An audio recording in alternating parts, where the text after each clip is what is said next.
Mummy जी, ये मेथी और शिलाजीत के लड्डू आपके लिए बनाए हैं।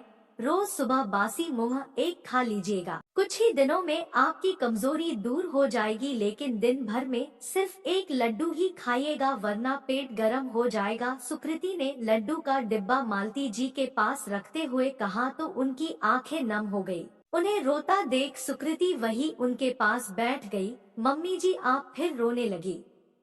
कितनी बार समझाया कि रोने धोने से कुछ नहीं होगा। जो बीत गया उसे बुरा सपना समझकर भूल जाइए और आने वाले कल का स्वागत करिए। अगले महीने आपकी पोती की शादी है और लेडीज संगीत में दादी का एक ठुमका तो बनता है, इसलिए लड्डू खाकर जल्दी से अच्छी हो जाइए। बहू, तू किस मिट्टी की बनी है?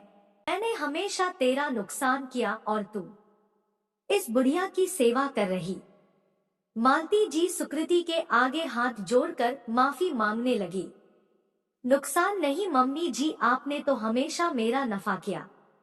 आज आपकी वजह से ही लोग मुझे और मेरे काम को जानते हैं।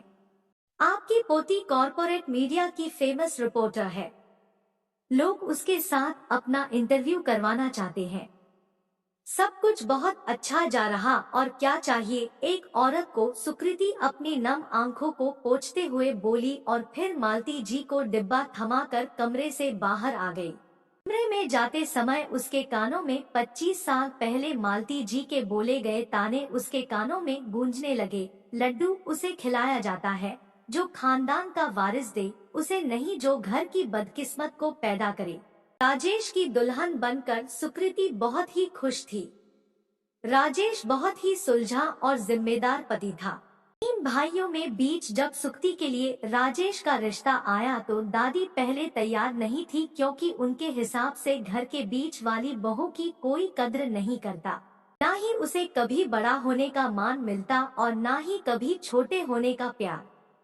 सुकृति ये बात शादी से पहले नहीं समझ पाई, लेकिन शादी के कुछ दिनों बाद ही उसे ताने सुनने को मिलने लगे। तुम ज्यादा दिमाग मत चला, मेरी बड़ी बहू है, सब देख लेगी। और जब उसकी देवरानी आई तो उसे मालती जी यह ताने मारती, सुकृति बहू छोटी है, वह तुमसे तुमको ध्यान रखना चाहिए था। मालती जी के बड़े बेटे और छोटे बेटे ऑफिसर थे और राजेश अपने पापा का कारोबार संभालता था। जेठानी के दो बेटे हैं और जल्द ही देवरानी ने भी बेटा देकर घर पर अपनी इज्जत और बढ़ा ली।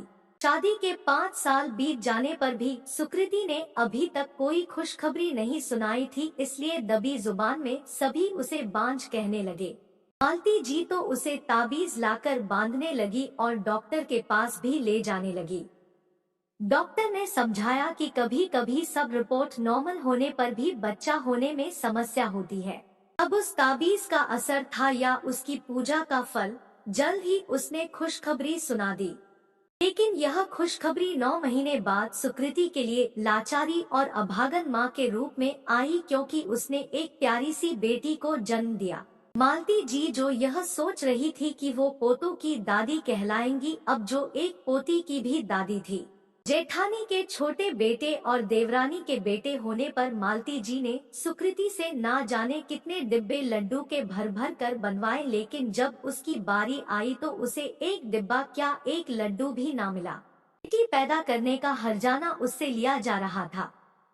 समय पंख बन चुका था। बड़े बेटे और छोटे बेटे ने घर में जगह कम पड़ रही बोलकर घर से किनारा ही कर लिया।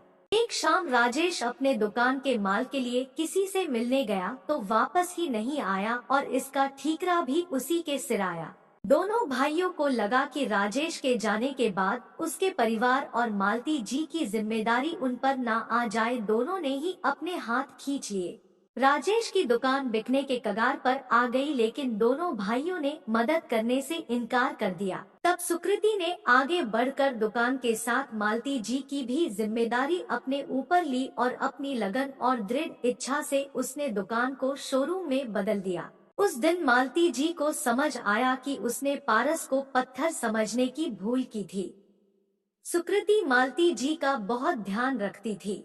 शुरू में मालती जी को अपने बड़े छोटे बेटे और पोतों से बहुत आस थी, लेकिन जल्दी ही उन्हें एहसास हो गया कि उन लोगों के लिए वो सिर्फ अब एक नुकसान का सौदा है क्योंकि नफा के तौर पर उन लोगों ने सब कुछ उनसे ले लिया था। मालती जी के पास अब अपने तन के अलावा ना ही जेवर थे और ना ही उनको देने के लिए जायदाद। बेटों के धोखे से अवसाद से घिरी मालती जी को सुकृति और पोती आकृति ने बहुत संभाला और सुकृति के कहने पर ही मालती जी भी दुकान पर बैठने लगी।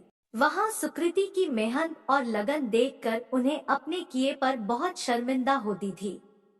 इधर कुछ दिनों से उनके पैरों में दर्द होने लगा था, तो आज सुकृति ने उनके लिए लड्डू बनाए, जिसे देखकर दोनों के ही पुराने दर्द बाहर आ गए। लेकिन चलने का नाम ही जिंदगी है और सुकृति ने रुकना कभी सीखा नहीं, क्योंकि अभी उसे आकृति की शादी करके नई पारी भी खेलना है। आपको कहानी अच्छी लगे तो लाइक और प्लीज फॉलो करें।